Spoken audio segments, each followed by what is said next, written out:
Sinimulan na ng Department of Public Works and Highways DPWH, ang pagtatayo ng mga civil works ng malalalim na pundasyon para sa land and marine viaducts ng 4.7 km Samal Island Davao City Connector, SIDC project.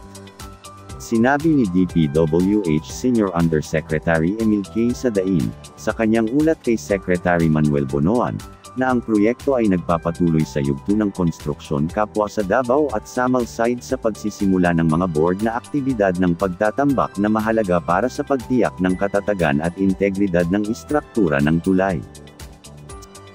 Sa pag-aproba ng detalyadong disenyo ng Engineering DED, na mga plano para sa land and marine viaducts at navigation bridge.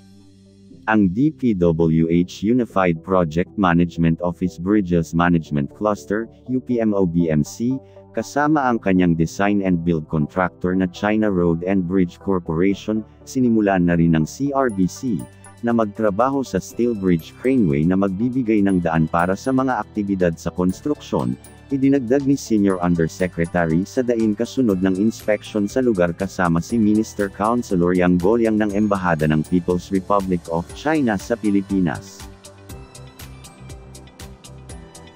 Kasama rin sa inspection noong April 26, 2024 sina UPMO-BMC Project Director Rodrigo de los Reyes, UPMO Roads Management Cluster 1 Project Director Benjamin Bautista, Stakeholders Relations Service Director Randy Del Rosario kasama ang DPWH SIDC Project Team sa pamumuno ni Acting Project Manager Nahar Imbon at Project Engineer John Christian Gaden.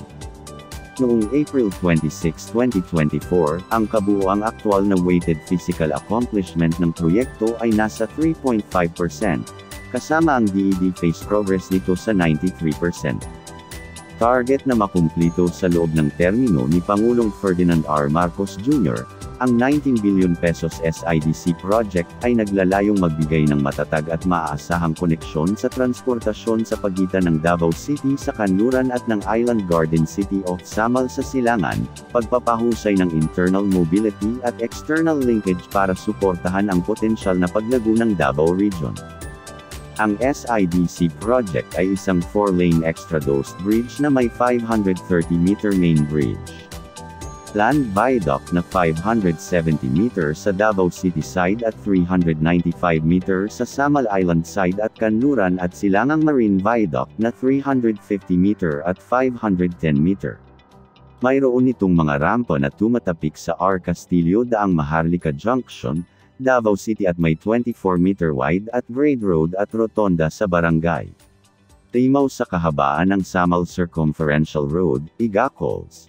Itatayo ang tulay na may 205 meters main span at vertical navigation clearance na 47 meters sa southern corridor ng Pakiputan Strait. Ang marine crossing ay humigit kumulang 1.62 km na may seabed hanggang 40 meters ang lalim at ang navigation bridge nito na sinusuportahan ng 2 pylon na 73 meters above sea level.